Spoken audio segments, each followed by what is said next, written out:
The latest report is that Pete is the, quote, de facto CEO of the Seahawks, which has become a problem as of late. So, Shannon, is Pete Carroll the problem in Seattle?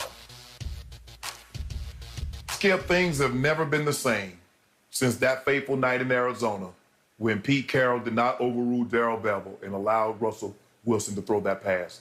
Skip, we would look at the Seattle Seahawks totally different. There's something said there, and Mike told us, Skip, when we were going for the repeat, Mike said there have been a lot of teams that's won one in a row.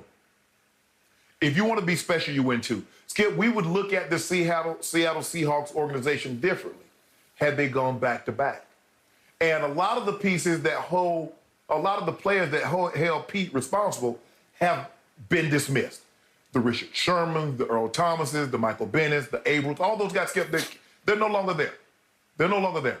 But Russell says, okay, if you keep saying, I'm the guy, but all you want to do is turn around and run the football and play defense, well, we don't have that type of defense anymore, and I should be involved in the communication. Skip, I was watching the other night, and they had Tom Brady.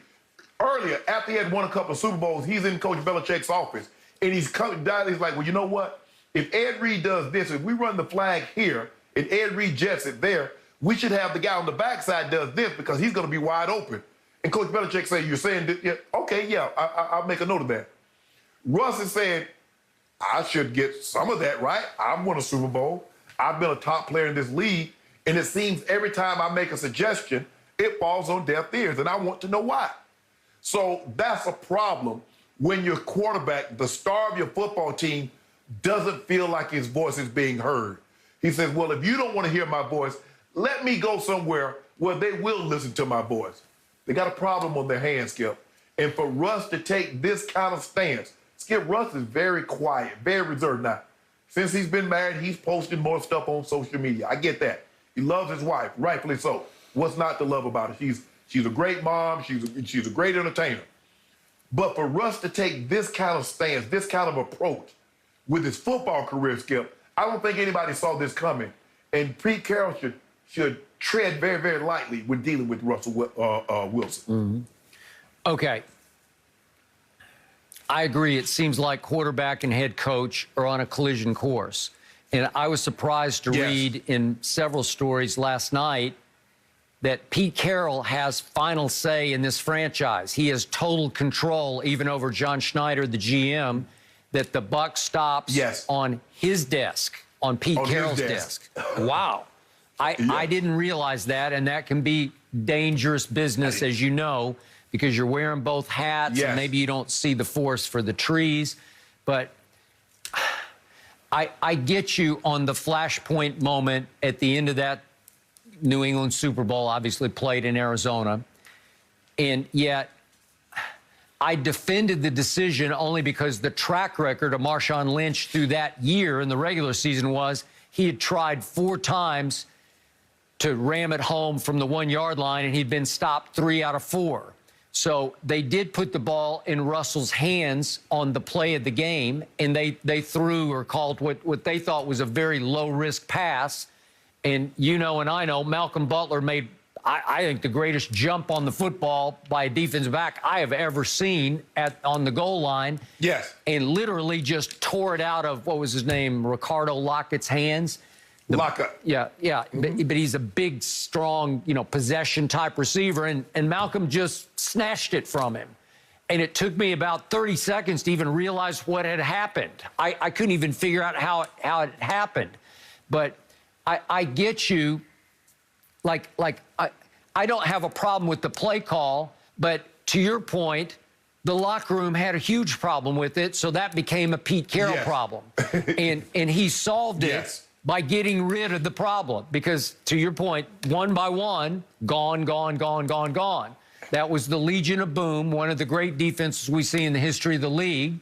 And yet that Legion of Boom held a 24-14 lead going to the fourth quarter against Tom Brady, and he threw for 124 and 2 touchdowns in the fourth quarter alone to bring them back to victory.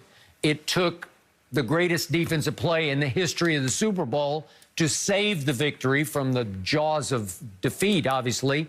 But it was the flashpoint moment for the undoing of that franchise. And yet the irony was Pete was trying to put Russell on the pedestal. And I do believe, yeah, in their heart of hearts, they wanted Russell to be the MVP of the game, not Marshawn Lynch. And Russell, you know, obviously he had won the previous year's Super Bowl, and they had a chance and probably should have pulled off winning a second one.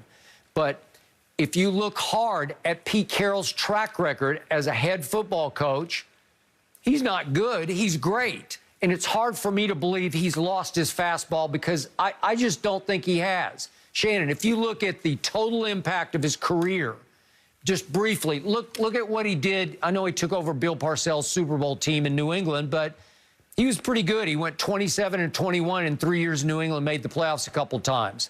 Then he goes to USC, and he's just all-time great. And they go 97-19 in at USC, and they win 10 straight Pac-10 or Pac-12, I guess they were, championships. And then they won 2 straight national championships, as you know, at USC. And then if you look at the totality of his performance in Seattle, well, he's won the division, made the playoffs 9 of 11 times. Well, that's great. How do you replace that? With Russell, he's won it 8 out of 9 times. He made the playoffs 8 out of 9 times. And they're 10-8 overall in the playoffs, 9-7 with Russ. Well, that's just greatness to me. That's so good. How do you replace that? And how do you argue out of the fact? Yeah, when you think of Russell last year, if you look at over the last 11 games, we talked about this, Russell was ordinary. He ranked 14th in Pro Football Focus rankings over the last 11th game. He was 14th ranked quarterback. He was 2nd in turnovers over the last 11 games to Drew Lock in Denver. He was 1st in getting sacked, and you're the first one to point out a lot of that is Russell's problem because he runs into a lot of sacks because he just holds the ball so long trying to throw the home run. Well, I don't know. I can't condemn Pete Carroll for that. So I edge more to his side on this, even though Russell is obviously the franchise quarterback and you're going nowhere without him. But it's hard for me to say. Exactly.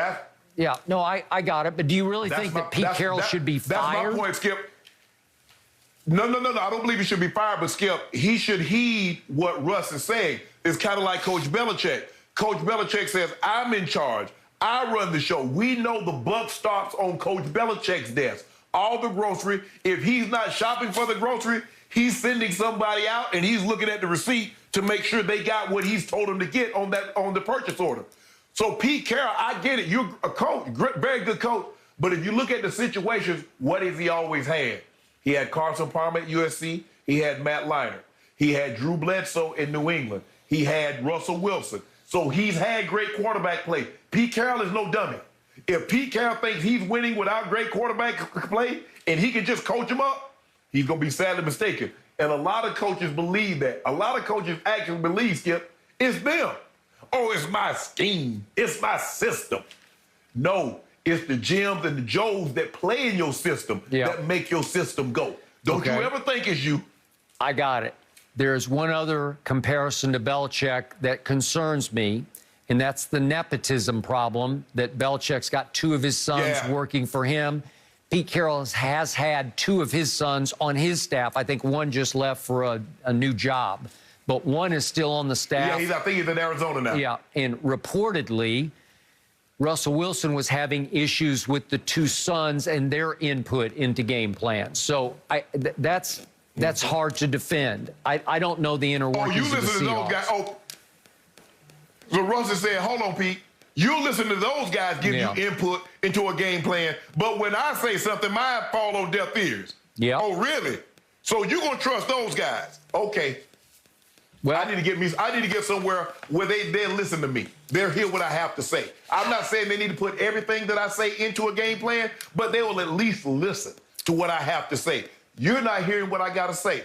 Okay, it's your team. Do it your way. I'm going to get somewhere where we can do it. We can kind of share. All right. So all I know, bottom line is, if the relationship between Pete Carroll and Russell Wilson has terminally soured, then we will take Russ in Dallas. We'll take him. We'll give you bet Dak you will for take Russell Russ. He don't want to go to Dallas. Yep. He going to Vegas. Sierra already got a residency. She already got something at the Wynn or the Palm or somewhere where she's going to be doing How nightly. do you know that? So, I don't know that, but it sounds good. I'm trying to keep him away from the Cowboys. Say, are you reporting some inside scoop here, Shannon? That does make a lot of sense, but I'm just trying to keep him away from the Cowboys. I understand. I've heard this from you before. Skip, I hear you, and maybe Russ has heard you as well. I'm switching gears. Has LaMelo already claimed the crown as the best